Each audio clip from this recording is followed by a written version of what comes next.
Epstein file সম্পর্কে আমরা already সবাই জেনে গেছি। এপস্টেইন ফাইলটা কী, একদম সংক্ষেপে যদি আমি বলি তাহলে কিছু নরপশু যারা কিনা এই সমাজে সভ্য নামধারী, তাদের কীর্তিকলাপ, কুকীর্তি, এটাকে এই এপস্টেইন ফাইল দ্বারা ফাঁস করা হয়েছে।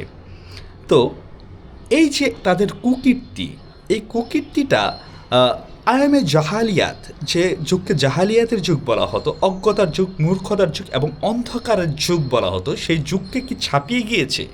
আমার প্রশ্ন হলো এটা। কারণ সেই যুগে আমরা জানতাম, সেই যুগে কন্যা সন্তানকে জীবন্ত অবস্থায় কী করা হতো?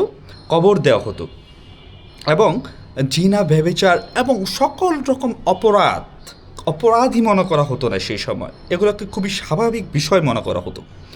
আবার অন্যদিকে এপস্টেইন ফাইল দ্বারা আমরা কি দেখতে পেলাম? যে তারা যে মানে পাশবিক নির্যাতন করেছে মেয়েদের ওপর, বাচ্চাদের ওপর, সেইটা কিন্তু চিত্রটা আমরা এপস্টেইন ফাইল দ্বারা কিন্তু দেখতে পেলাম।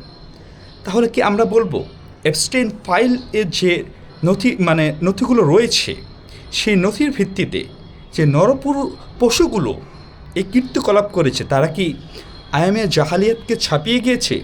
আপনারা কি মনে করছেন অবশ্যই জানাবেন, এবং হাবিবুল্লাহ সাল্লাল্লাহু আলাইহি সাল্লামের দেখানো পথেই চলবেন। আসসালামু আলাইকুম।